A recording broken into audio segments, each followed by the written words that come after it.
As a creative person, your ideas, your dreams, your visions are your lifeblood. But a lot of the times it's really hard to actually bring those things to reality and not get stuck in procrastination and overthinking. In this video, I'm going to quickly list the 10 key principles based in psychology and neuroscience that help me break out of years of really harmful procrastination and overthinking, and that I've now used to help hundreds of others do the same. If you're ready for a fully supportive blueprint to help you beat procrastination in the long haul so you can achieve that vision and actually enjoy it, click the link below. Okay, number one, procrastination isn't a sign of laziness. It's a complex mix of fear, anxiety, and perfectionism. We're so quick to oversimplify this stuff. And we're so quick to just throw more traditional discipline at the problem when we think we are stuck in procrastination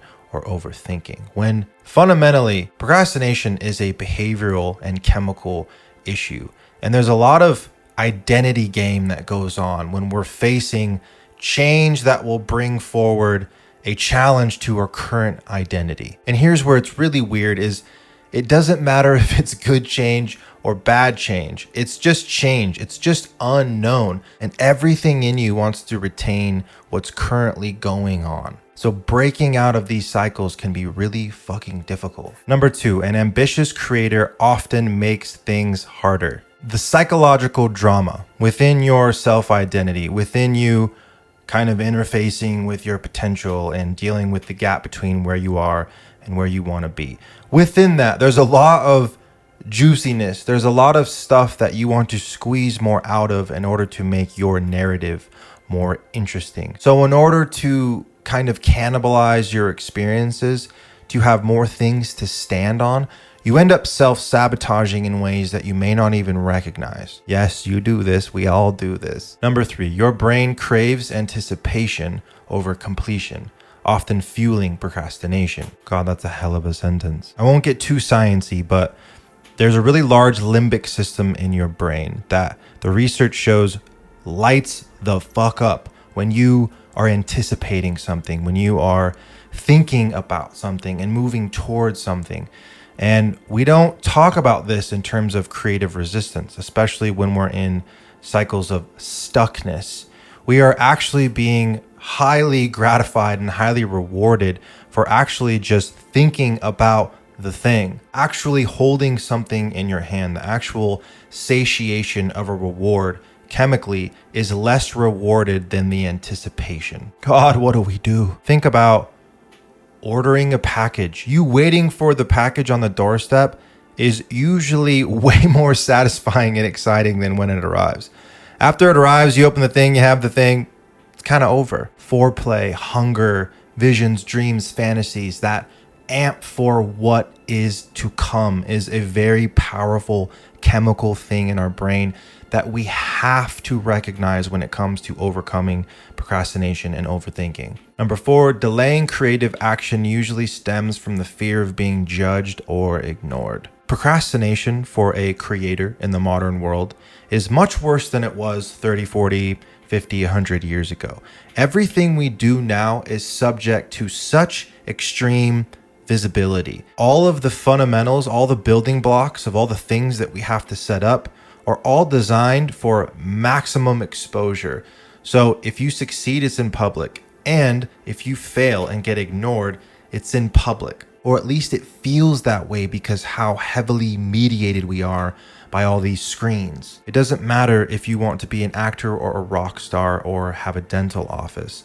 You have to play ball nowadays and get on people's screens. So of course that increases the complexity of the fear of being seen. Number five, busyness is procrastination's facade. Think about any given day. You have one or two main central things that you want to get done or at least touch on. But some days you will do anything that you can do to dance around those central things, especially if the central thing is important or has leverage or is something you've been anticipating. And so it's so easy to run around like a busy bee and just kind of dance around and get all these little things done. It's the endless multitasking or the busy work that you drowned yourself in to avoid the big thing that you know you need to be working on. It can be a really difficult thing to break out of, but try to recognize when you're in that high functioning procrastination and sort of beating around the bush. Number 6, iteration is the universal king of momentum. The thing that really kills procrastination is seeing that step, however big or small, as subject to just being a mistake, as just being a test, as being one of many, many evolutions. And it's tough to see action as iteration, as a really attuned creator, because you really care about the details. You care about the impact. You care about the reception. So it's harder to see the movement as inconsequential. But ultimately, 90%, if not more, of your movement is very reversible. So learn to see everything as an iteration. Number 7, the new burnout isn't doing too much, it's consuming too much. It's kind of a strange but useful metaphor when thinking about this. But think about a Chinese finger trap. The more it surrounds what's inside of it, the harder it is for the thing inside of it to move. As a human with a nervous system, especially as a sensitive, creative person, you are very prone to over-analyzing, to over-consuming, to kind of having your aperture way too wide open to where you're just letting everything in all of the time. If you're letting too much in, nothing can get out. Look at most of your heroes' social medias. Look how many people they're following. Sometimes it's 0. The 1% of people are creating what the other 99% of people are consuming. Which group do you fall in? How do you treat social media? Is it an idea board for you to ping off of and go do your own thing? Or is it something that you just consume like a machine until you're kind of numbed? I don't ever want this channel to become about disconnecting from technology and the new luxury being unplugged and limit. Just know that one of the true hacks to just creating more and being a little bit more fulfilled is just consuming a little bit less. Number 8, the beta paradox keeps your discomfort tolerable but unchanged. The psychologist, I think Daniel Gilbert, invented this concept of the region beta paradox, which I'll paraphrase, and it's more complicated than this, but it's essentially most humans are in pain, but not enough pain to change. Like the guy who needs a new car, but the car gets him to work just fine. So he's not going to get a car. There's not enough pain to accelerate a massive change or massive movement. Humans, especially sensitive, sentimental humans, are way more prone to getting stuck in this region beta paradox, which is a strong cousin to procrastination. We have to find ways to invent healthy discomfort, the kind of discomfort that bubbles up passion and sparks movement and creates a kind of sustainable curiosity. Number 9, overthinking is under feeling. Your instinct is your greatest tool. It's your greatest weapon. So whatever you can do to preserve and protect and really cherish that voice that you have, whatever you want to call it, whatever relationship you have with it, it is the thing of all things. Instinct is a feeling. It exists below the neck, at least for me and for the people that I work with.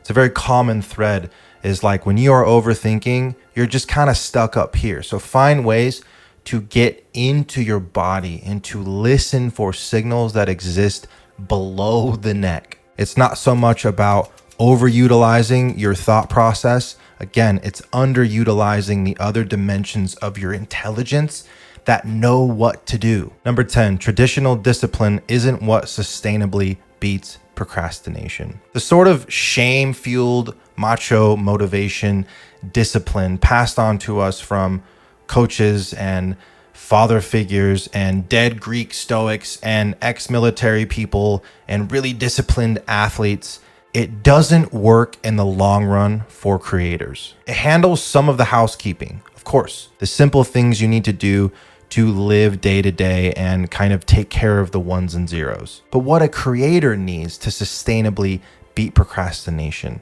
is passion. Passion is squiggly, it's messy, it's compromised. It is based, again, in iteration. You don't love people or pursue things or go to events because of discipline. You go because of passion. You go because of love. Passion self-generates. Passion breeds curiosity. Passion is the thing you're truly looking for. And developing passion is a muscle. There are ways to do it. You have to listen to the culmination of the little whispers inside of you that keep coming back to you again and again and again. Passion isn't based in needing to be great or needing to prove something. Passion is curiosity.